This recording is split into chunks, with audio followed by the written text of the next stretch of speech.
Well, hello everyone. Happy Friday. Welcome to the season finale of season 4 of Fitness Fridays. I'm Dr. Johnny as always, and the reason I'm doing a later video today was because Dr. Jared did our heart health seminar this morning. I hope all of you got the chance to watch it. I will even share some stuff at the very end of this video. But for today, I wanted to conclude our lucky 7 movements. And today we're going to be looking at the bend or the flexion. And so flexion is so important because low back flexion exercises improve the lumbar spine ability to go down, touch your toes, and flex. Now, real quick, as we all know, you need to have that 45-degree curve in your low back. It's actually extension. But we do so many things in our daily living that has us bend down and touch our toes, bend down and tie your shoes, things like that that have an impact on your spine. And most of the time, we have the inability to bend down, which then leads to pressure on the discs and the nerves, and you can get a bulge disc or a herniated disc. That's what we're trying to prevent here today with the ability to bend down and flex. And these exercises are useful to strengthen the abdominals, the gluteal muscles, the quadriceps, the hamstrings, and the opposing muscle groups in that area. So we're going to go through some stretches and then some exercises, and then I'll share something with you at the very end. But for the first one, I want to share with you when it comes to the ability to do a flexion stretch or flexion exercise, start easy. We're going to start easy here. The first one, the ability is to go down and touch your toes. We're going to get there slowly. The first one is going to be this one, though, child's pose. I made a video before about yoga, and this is probably the best one to help with the lumbar back. I like 2 ways. You can have your feet together, and you're putting your hands out here, and you're holding this for about 30 seconds. I immediately feel this in my low back. So this is the first step to get flexion. The next thing you can do is bring your legs and point them out.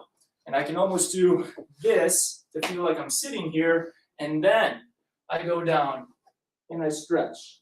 That's step 1.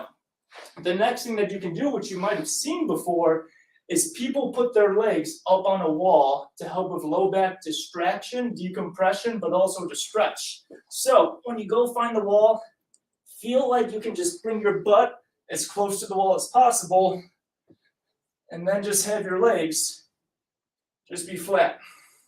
Now immediately I'm feeling this in my hamstrings, I'm feeling this in my calf muscles.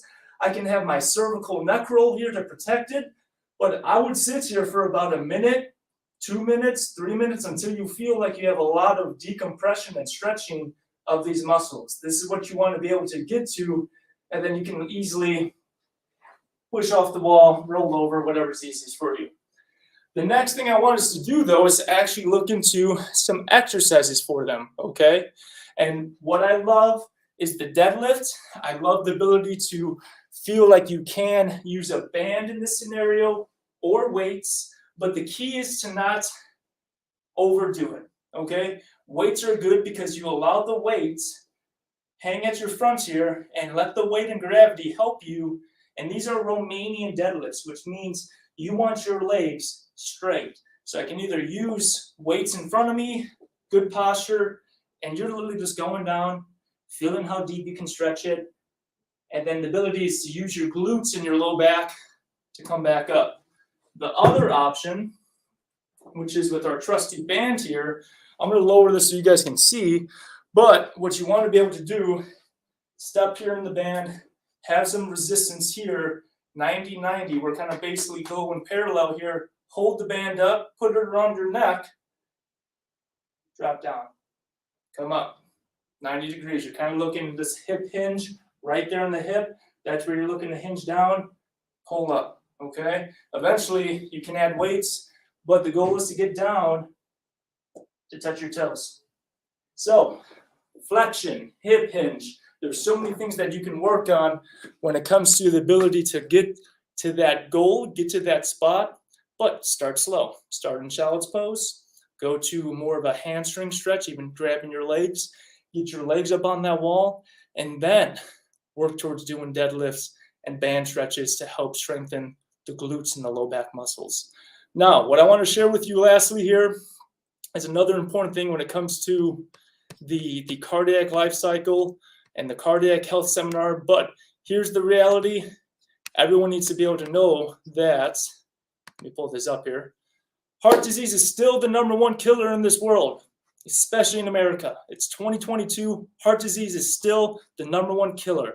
Every 36 seconds, someone dies from cardiovascular disease. This minute has been 5 minutes. We've had multiple people die of cardiovascular disease.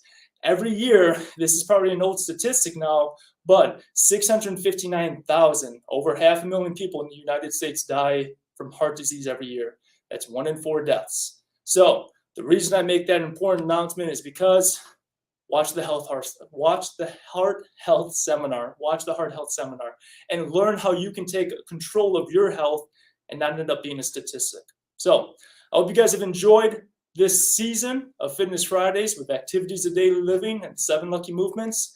I will see you guys next season. But as always, I want you all to stay fit.